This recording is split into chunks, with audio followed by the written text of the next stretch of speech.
सभी जानते हैं कि माता जी का देहावसान हो चुका है और हम सभी इस परिवार के साथ दुख में शामिल हैं। यह भी आप सभी को पता है कि आदमी के इस जीवन के बाद कोई जीवन है या नहीं है, इसके बारे में किसी को कुछ पता नहीं। आदमी कहाँ गया है या न गया है, यह एकमात्र अभी तक भ्रम की स्थिति। बुद्ध ने कहा कि कोई आश्चर्य और करिश्मा नहीं होता है, अपने दिमाग से हमें काम को करना है। उन्होंने कहा कि हर कोई अपना काम स्वयं करे, किसी को बुलाने की, किसी से कोई उम्मीद करने की जरूरत नहीं है। और ऐसे में हम इनको याद करते हैं, इनके अच्छे गुणों को याद करते हैं। हम इसलिए यहाँ नहीं बैठे और इसलिए हम नहीं कर रहे हैं कि हमारे माता जी को कुछ मिल जाएगा या हम कुछ ऐसा कर देंगे। रास्तों पर चलना चाहिए और उन रास्तों से हम सभी की उन्नति और भलाई है। उन्होंने कहा कि मैंने कहा है इसलिए मत मानो, या किसी ने कहा है कि ऐसा होता है उस बात को मत मानो, बल्कि आप अपने दिमाग से भी सोचें कि वाकई क्या यह मानवता के लिए, हमारे लिए उचित है, सही है। यदि लगे कि सही है तो मानो और लगे कि गलत है तो मत मानो। तो ऐसे में हम बुद्ध के विचारों को याद करते हैं जो हमारी प्रगति में सहायक है। हमारी माता जी ने काम किया हमारी प्रगति के लिए। बुद्ध जी ने हमें विचार दिए, रास्ते दिए कि इस रास्ते पर चलोगे तो तुम्हारी भलाई होगी। और अगर लगता है हम सभी को कि इस रास्ते पर चल के भलाई नहीं होगी तो इनको भी छोड़ देने की जरूरत है। तो उन्होंने क्या कहा, ये बात हमको जाननी चाहिए। उन्होंने जो कहा वो सुख में भी कहते हैं, वो दुख में भी कहते हैं। ऐसा नहीं है कि हम आज उनकी बातों को मानेंगे और कल नहीं मानेंगे। यानी मृत्यु में भी हम जीवन खोजते हैं और जीवन में भी मृत्यु खोजते हैं। तो बुद्ध को हम नमन करते हैं उनकी बातों के लिए। तो बुद्ध वंदना मैं कहूँगा, आप उसको फिर दोहराएंगे या कि मैं हिंदी में ही बता दूं उसको, बस आसानी से समझ में आएगी। जैसे बुद्ध जी जब थे उस समय पाली भाषा थी, अब हम लोग हैं तो भोजपुरी है, परिवर्तनशील है। तो बुद्ध के समय में पाली भाषा थी और उन्होंने पाली भाषा में बताया जो हम सभी को नहीं आती। तो बुद्ध ने कहा कि हमें माला मत पहनाना। आप सभी लोग देखते होंगे कि बुद्ध के तस्वीर पर माला नहीं चढ़ता, नहीं पहना जाता। क्यों? काफी लोगों को नहीं पता है कि क्यों नहीं चढ़ाया जाता। हम भी नहीं जानते थे। तो हमने लोगों से पूछा तो पता चला कि बुद्ध जी ने स्वयं कहा था कि मैं कोई भगवान, कोई अवतार नहीं हूँ, इसलिए मुझे माला की जरूरत नहीं है। हमारे अनुयायी हमको माला न पहना है, इसलिए माला नहीं चढ़ता। बस इतनी सी बात। और माला हम सम्मान में चढ़ाते हैं, ऐसा नहीं कि हम चढ़ा देंगे तो बहुत खराब हो जाएगा। माला और फूल रख के हम अपना आदर, अपना सम्मान आप लोगों के प्रति प्रकट करते हैं। बस इतना। बुद्ध ने कहा, उन्होंने 3 चीज हमें दिया, त्रिशरण और पंचशील। और ये उनके द्वारा बताए गए मार्ग थे जिस पर हम चल करके, जिसको मैं लिखा हूँ, याद नहीं रहता है, पाली में याद है, लेकिन उसका हिंदी एक्सप्लेन जो है हम चाहते हैं कि आप सभी लोगों को जानना चाहिए। हिंदी में बताओ। मैं वही कल दोहरा दे सभी, उसको दोहरा दे हिंदी में। हिंदी में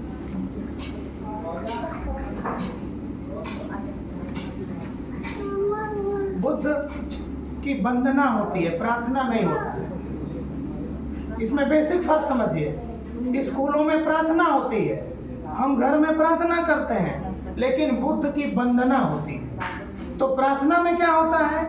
प्रार्थना में हम कहते हैं कि हमको दे दीजिए, हम दुख में हैं, हमको उपहार दीजिए। मतलब हम कुछ नहीं करें, भगवान, भगवती, दुर्गा देवी हमारा ये काम कर दें, यह प्रार्थना है। जैसे स्कूलों में होता है कि वह शक्ति हमें दो, दया निधे, कर्तव्य मार्ग पर डट जाए। मतलब है भगवान हमको शक्ति दो कि हम काम करें। और बुद्ध ने इस बात का खंडन किया कि कोई आपको शक्ति उक्ति देगा होगा नहीं। तो बुद्ध की वंदना हम करते हैं, तो वंदना माने होता है हम याद करते हैं, मानते नहीं है बुद्ध जी को। नमो तस्स भगवतो अरहतो सम्मा सम्बुद्धस्स, इसका ये बुद्ध वंदना है। तो बुद्ध वंदना में हम इन अरहत भगवान को मेरा प्रणाम, यानी बुद्ध को उनके अच्छे कामों के लिए हम प्रणाम करते हैं। ये नहीं कहते कि आप हमको दीजिए। फिर उन्होंने कहा बुद्धम शरणम गच्छामि। बुद्ध ने कहा, आपसे कहा, हमसे कहा, अपने लोगों से कहा कि बुद्धम शरणम गच्छामि। उन्होंने कहा अपने समाज से और कहना आया कि मैं उच्चतम ज्ञान प्राप्त करने की प्रतिज्ञा करता हूँ। मैं उच्चतम ज्ञान के रास्ते चलने की प्रतिज्ञा करता हूँ। ज्ञान के रास्ते, ध्यान रखिएगा आप लोग, मतलब हम कुछ मान नहीं रहे। और उन्होंने हमसे कहा कि आप उच्चतम ज्ञान के रास्ते पर चलिए, पढ़ाई लिखाई करिए। दूसरा उन्होंने कहा धम्मम शरणम गच्छामि। उन्होंने कहा मैं दुख मुक्ति और परम सुख प्राप्ति के मार्ग पर चलने की प्रतिज्ञा ग्रहण करता हूँ।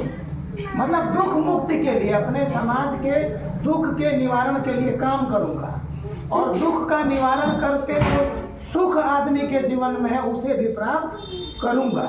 भाई हम पैसा कमाएंगे, हम आगे बढ़ेंगे, अपने लोगों की मदद करेंगे। और तीसरा उन्होंने कहा संघम शरणम गच्छामि। मैं भिक्षु संघ में विद्यमान, यानी भिक्षु संघ बुद्ध से रिलेटेड या संघ अपने परिवार के लोगों के साथ विद्यमान नाना प्रकार के ज्ञान, जो हमारे समाज में जो ज्ञान है, नाना प्रकार के ज्ञान और गुणों के मार्ग पर चलने की प्रतिज्ञा ग्रहण करता हूँ। संघम शरणम गच्छामि। तो अगर इन रास्तों पर जो त्रिशरण है, 3 गुण हैं, 3 आदमी के गुण हैं, अगर वो चले, ज्ञान के रास्ते चले, अपने लोगों के सुख दुख के लिए काम करें, और समाज में जो भी अच्छे गुण हैं उन पर चलने का काम करें, तो निश्चित रूप से सफलता मिलेगी। ये त्रिशरण है।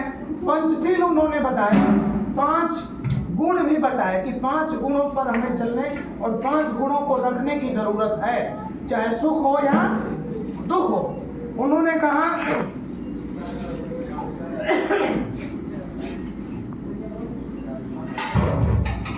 पाणातिपाता वेरमणि शिक्षा पदम समादियामि।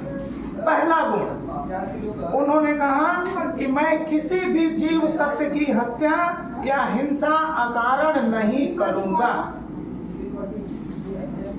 आप लोग इस बात को समझिए। उन्होंने कहा कि किसी भी प्राणी की हिंसा हम अकारण नहीं करेंगे, लेकिन जब कोई मुझे मारने आएगा, जब कोई हमें सताएगा, तो हम उसका प्रतिकार करेंगे। ऐसा नहीं कि कोई मार के हमको चला जाए। बुद्ध ने कहा कि नहीं आप मारिएगा नहीं, हम अपने प्रोटेक्शन में कुछ भी करेंगे। पाणातिपाता वेरमणि शिक्षा पदम समादियामि। दूसरा उन्होंने कहा अदिन्न दाना वेरमणि शिक्षा पदम समादियामि। दूसरा उन्होंने बताया गुण आदमी का कि मैं दूसरों की किसी भी वस्तु की चोरी नहीं करूंगा, ऐसी प्रतिज्ञा ग्रहण करता हूं। उन्होंने कहा अपने लोगों से कि कभी भी आप किसी दूसरों की चीज की चोरी मत करना।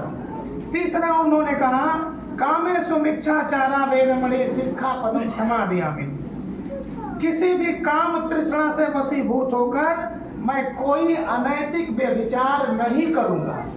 मतलब मैं किसी भी स्त्री पर पराई स्त्री पर गलत दृष्टि नहीं